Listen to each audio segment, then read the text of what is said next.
Hello and welcome. The long and convoluted history of the muck-encrusted monstrosity known as Swamp Thing began with a 10-page story for the DC horror anthology House of Secrets. This story was just another assignment, according to both writer Len Wein and artist Bernie Wrightson. It was one they were both quite happy with, but at the time, neither could have predicted the legacy this character would eventually inspire. The first story, in House of Secrets number 92, takes place at an indistinct location, presumably Louisiana, during an indistinct time, possibly the late 1800s, since the style of clothing is very Victorian.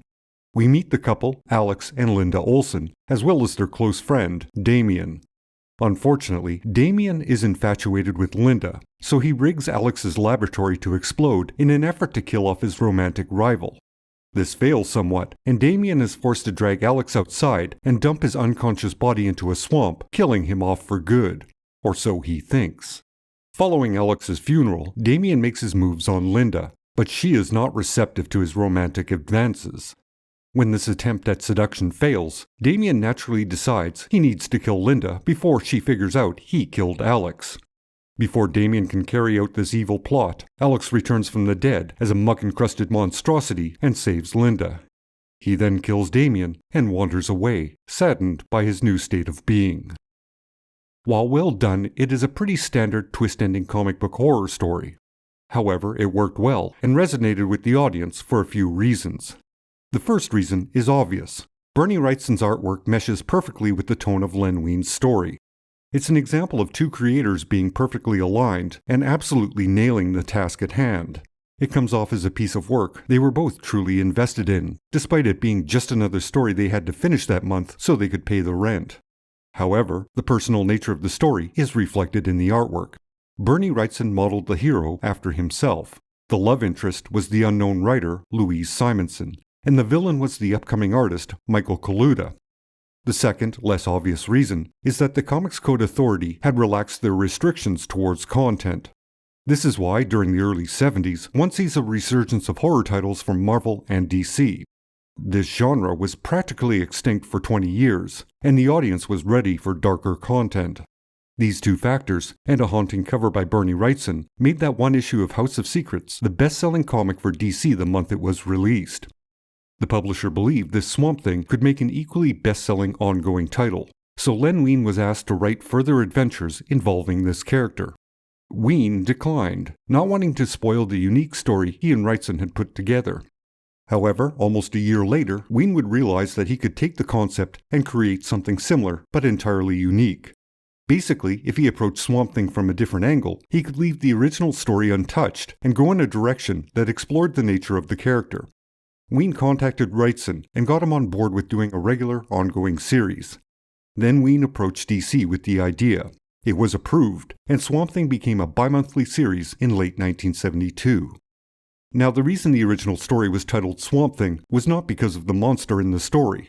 It was because when Len Wein was writing the story, he referred to it as that Swamp Thing he was writing, the thing in question being the story he was trying to tell. When it came time to finalize an actual title, he just called it what he'd always been calling it, Swamp Thing. It wouldn't be until the first issue of the ongoing series that the Swamp Thing was actually a reference to the protagonist of the series. The first 10 issues of the ongoing Swamp Thing series are a trip through many classic horror tropes. In a way, it was Wein and Wrightson paying tribute to the stories that inspired them. This brief run would also establish many of the characters that would appear through all the future variations of the series. The first issue establishes a significantly different setting for the Swamp Thing character. The plot beats are essentially the same as the original story, but they're expanded and updated to modern times.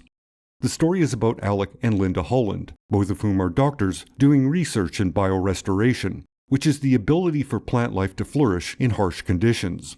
They move into a research facility in the middle of a swamp to maintain secrecy, and their work is overseen by Matthew Cable, an FBI operative sent to protect them from outside malicious forces.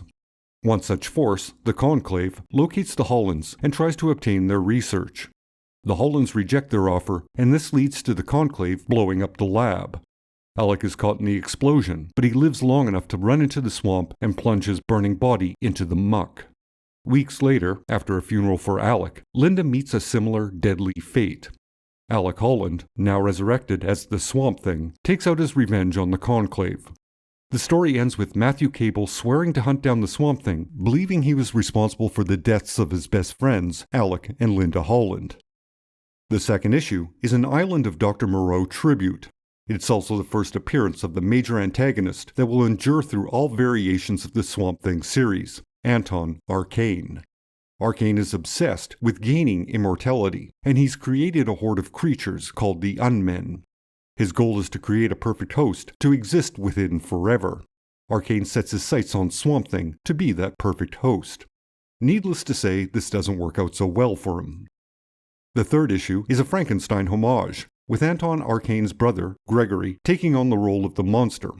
This issue also introduces another character that is significant to the Swamp Thing mythos, Abby Arcane. She is Gregory's daughter and a niece of Anton Arcane.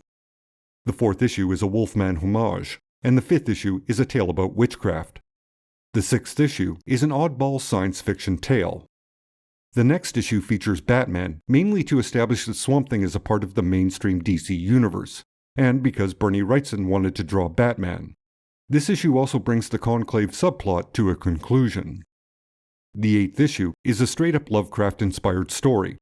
As a funny aside, when Len Wein was writing that issue, The Muppet Show was on TV in the background, and it was playing the classic skit Mana Mana.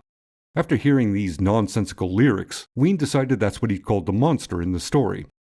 The ninth issue is yet another science fiction-themed work, and the 10th issue reintroduces Anton Arcane, now transformed and more malicious than before. This was also Bernie Wrightson's final issue. Being a slow, methodical artist, the grind of drawing a comic book every 2 months had become too much. Furthermore, he felt he had done all he wanted to do with that character, and it was time to move on. While Wrightson has done a fair amount of comic book work over the years, this 10-issue run was the longest he stayed on one title. Len Wein stayed on as the writer for another few issues, but by the 13th issue, he also decided to quit the series. Notably, he ended that final issue exactly as he ended the original appearance in House of Secrets. As one might expect, Swamp Thing was challenged by the Comics Code Authority.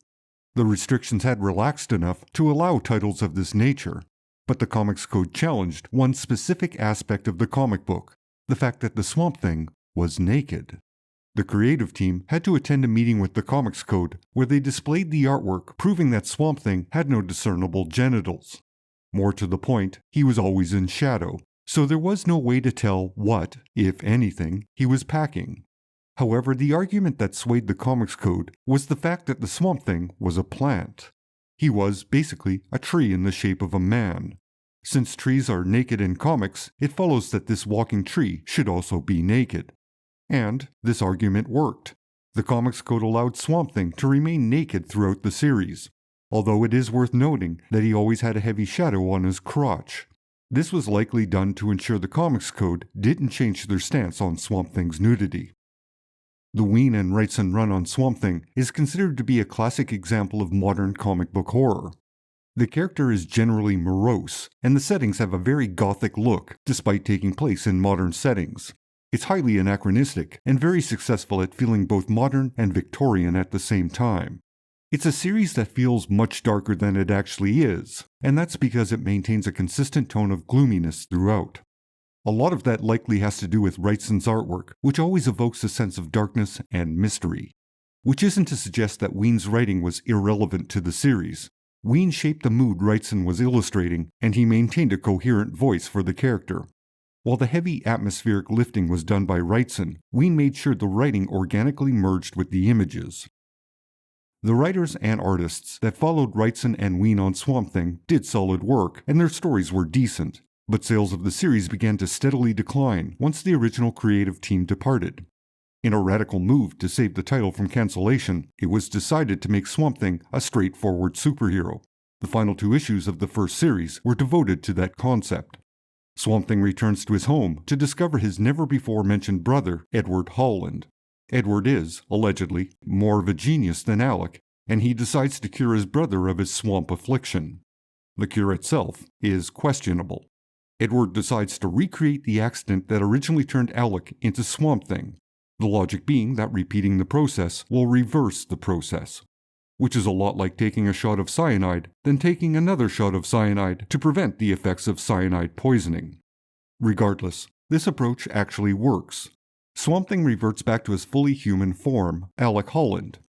This development goes exactly nowhere, as the series was abruptly cancelled, despite the next issue being solicited and mostly complete. Following this cancellation, Edward Holland and his misguided attempt to alter the course of the Swamp Thing series was completely forgotten. It is never mentioned again, and it was completely dropped from continuity. In fact, a year later, Swamp Thing would join the newly revived Challengers of the Unknown, and Alec Holland would almost immediately revert back to Swamp Thing. The cure was, apparently, only temporary. Swamp Thing would remain a member of the Challengers until that title was cancelled due to the infamous DC implosion that occurred in 1978. After this brief run in Challengers of the Unknown, Swamp Thing languished in obscurity.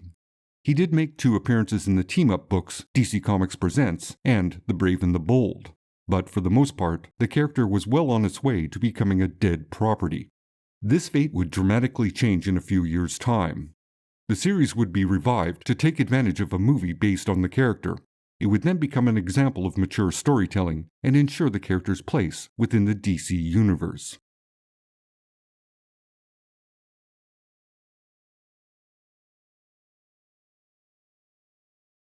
Until next time.